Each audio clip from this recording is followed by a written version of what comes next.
Hey everybody, welcome back to Tenza Motorsports. Today we're going to be doing some more Maxpeedingrod parts for our M54 B30 M3 build that we're doing. Before we get into today's content, make sure you are subscribed to the channel and also make sure that you are following us on Instagram, Tenza_Motorsports. All you have to do to be part of those giveaways is be following us on there. That's where we pull our winners from, is our follow list. Now we have used Maxpeedingrods in the past and we did some of their suspension. There's a lot of people out there that have been reviewing their stuff and there's been a lot of mixed reviews. For us, we were actually really happy with the suspension. There was only a few things that we talked about in those previous videos and I'll have that linked up here. The problems we were having is because we had modified the car so heavily. We took so much weight off the car, the suspension didn't really know how to react with all that weight being gone. We adjusted the height settings to try to compensate for the lack of weight on that car, and then we also changed the top adjustments, the harshness. I know there's a word for it, that's not what it is, but we adjusted all the suspension up. There was plenty of adjustment on those suspension between the height and the harshness and the rebound, that we actually were able to make that suspension on that car work really, really well. And I don't see why on a car that was normal weight, why you'd have any other issues. We were very happy with it. We did get a little bit too excited about that. Here we'll show another clip of that footage. And obviously that's not Maxpeedingrod's fault. That would be us just getting a little bit too carried away with the car. But other than that, we actually had a really good time with that suspension. There was nothing wrong with it. And even after that wreck, the Maxpeedingrod parts held up really well. We basically wrapped that front tire around the tree, and the only part on the entire suspension that broke was where it connects into the rest of the chassis. There was a little ring like this, a piece of sheet metal, and it got pulled out like that. And that's the only thing. The suspension's actually in good condition still. So other than our really crazy driving, we really enjoyed their products, which leads us to today's topic, which is a camber kit. So it's going to have the top hats. I'm not sure which box is which, but we're gonna have the top hats. We're gonna have control arms for the rear, these the adjustment arms. And then we're also going to have the front control arm bushings. So let's get all this opened up. I'm excited to see what everything looks like. We ordered it in red, and we're not super happy about that because the car is pink and black, but they didn't have any black. They had green, yellow, and red, but it's okay. Most of this stuff sits underneath the car, and the stuff that does sit where you can see it, the M3 strut tower bar has these little caps, so we'll be able to cover everything up. So in our first box here, we have looks like a kind of a product brochure and testimony book, which is cool. It's nice. We'll hold on to that. And then here are the top hats. So these go on your suspension. I did learn doing a little bit more research that you can't put these on your stock suspension, which I don't see why that would be an issue, but apparently you can't. So this would only work with cars that have coilovers on them. And most of the time, coilovers already have these adjustment plates, but in the case of our coilovers, we've got ST suspension on this car. That's what was on the green 330 that we purchased as a donor car. It had adjustable ST. The only thing that wasn't adjustable was the camber plates. So here is the red.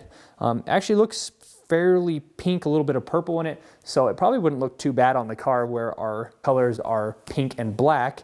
But yeah, the other thing that I'm really excited about is that these studs here are so much taller than the ones that are on it right now. The ones that are on it now are like just tall enough that I can start threading the nut on after putting the strut tower brace on it. So that made me a little bit nervous.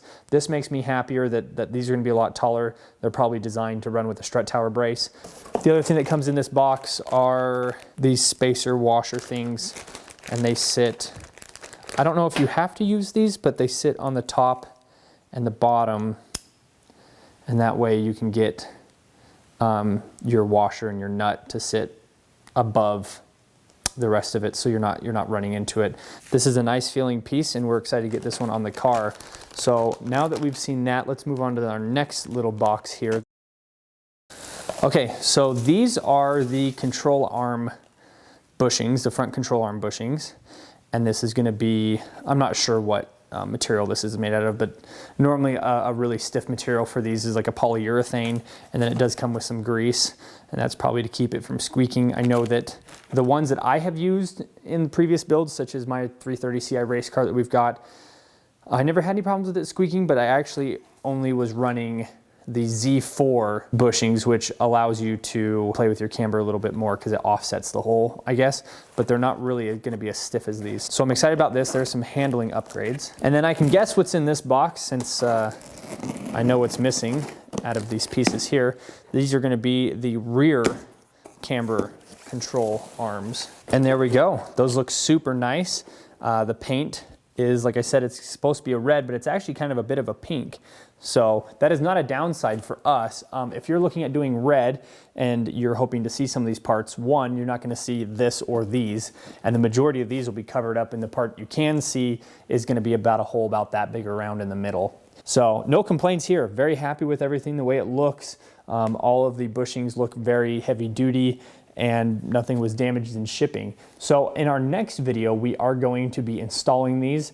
I might do a video just on these top hats for the suspension in the front. There's a few people that have done these videos and they're not super specific. They're kind of dark, fuzzy, and I want to make sure that when I do them, it's very clear and very apparent what you do, because it's been difficult for me to figure out what exactly you have to do to get something like this done.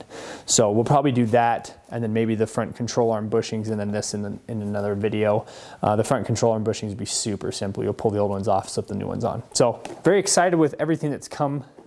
I've not had a problem with Maxpeedingrods in the past, and hopefully the products prove themselves again. This car is going to be very aggressive, very much like the 330 Ci race car, and I think these parts will fit right in with the rest of our build. And as always, everything that we talked about today will be down in the description below, along with the previous products from Maxpeedingrods that we've used. If you use code Tenza, you can get 10% off your order. Use the links in the description below. Code Tenza, get 10% off your Maxpeedingrods order. We've been very happy with their products and definitely recommend trying them for yourselves. Thanks everybody so much for watching. If you have any comments or questions, leave them down in the comment section below. We'll see you in the next video.